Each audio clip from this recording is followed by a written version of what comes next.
the point this guy's making is a really great point. This video was left to as a comment in a video of mine, and it makes a really great point. And we are way behind by noticeable. He said millions of moments, and that's true. He's referring to Planck time. You know, the amount of time it takes light to traverse the Planck distance in a vacuum, which is interesting that he's doing that. Um, but there's also the speed of our brain waves, the frequency of our brain waves, of the so-called brain waves. That's a good unit of time probably to use in the mind as well.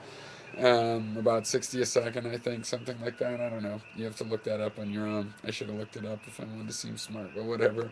Um, the So yeah, I like this kind of point. But you know, we are down this tunnel where things are rattling down to us, and it is kind of interesting to know we're separated from the moment. I don't find there any sublime truth there per se. It does expand how you think. I thought of this a long time ago, and I remember it being weird at the time.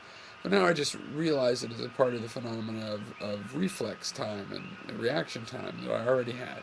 You know, it's a part of the fact that everything we're experiencing is part of a model, that we worked really fast to make this model or paint a version of what we think is out there based on what we sensed in a raw way. You know, we saw the reds and the various colors, and we composed that all into this model. And yeah, that's moments later, many moments, both human moments, quantum scale moments, whichever. So it's just a part of the mind being an embodied thing. There is no metaphysical, idea that it works in zero time or anything. It's all very real. It's very physical. The brain is a body.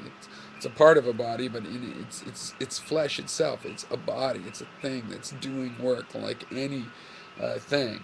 And in that sense, it's metaphorically like a computer. It's obviously very different from the kinds of computers we use, and call computers. But in the sense that it's a machine, it has no gears, but metaphorically it has gears, and so on. So I figured I'd post this response as a response to the comment that linked this video to me.